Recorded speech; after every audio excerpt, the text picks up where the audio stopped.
शाहूवाडी तालुक्यातील मलकापूर ग्रामीण रुग्णालयावर प्रचंड ताण पडत असून त्याचा दर्जा वाढवून ते उपजिल्हा रुग्णालय करावं अशी मागणी आमदार विनय कोरे यांनी केली आहे। त्यानुसार महिन्याभरात त्याचा प्रस्ताव पाठवण्याच्या सूचना आरोग्यमंत्री प्रकाश आबिटकर यांनी दिल्या।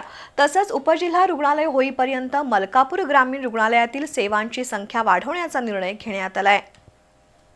131 महसुली गावं 250 वाड्या वस्त्यांमध्ये शाहूवाडी तालुका विभागला आहे। शाहूवाडीच्या पश्चिम भागात मलकापूरमध्ये एकमेव ग्रामीण रुग्णालय कार्यरत आहे। मलकापूर शहराची लोकसंख्या झपाट्याने वाढत आहे। तसंच मलकापूर ग्रामीण रुग्णालयात आसपासच्या 40 ते 50 खेड्यातील रुग्ण उपचारासाठी येत असतात। त्याचा ताण मलकापूर ग्रामीण रुग्णालयावर प्रचंड प्रमाणात पडतोय। त्यावर उपाययोजना म्हणून मलकापूर ग्रामीण रुग्णालयाचे उपजिल्हा रुग्णालय करावं अशी मागणी आमदार विनय कोरे यांनी केली।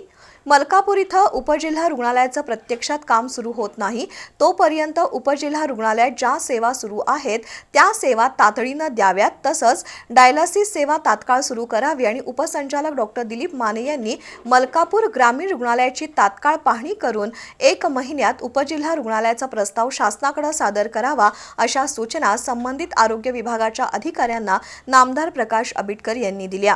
यावेळी जिल्हा परिषदेचे माजी बांधकाम सभापती सर्जेराव पाटील, उपसंचालक doctor Dilip Mane, doctor Nitin Ambardekar, doctor Kandewad, doctor Sunita Golayat यांच्यासह आरोग्य अधिकारी उपस्थित होते।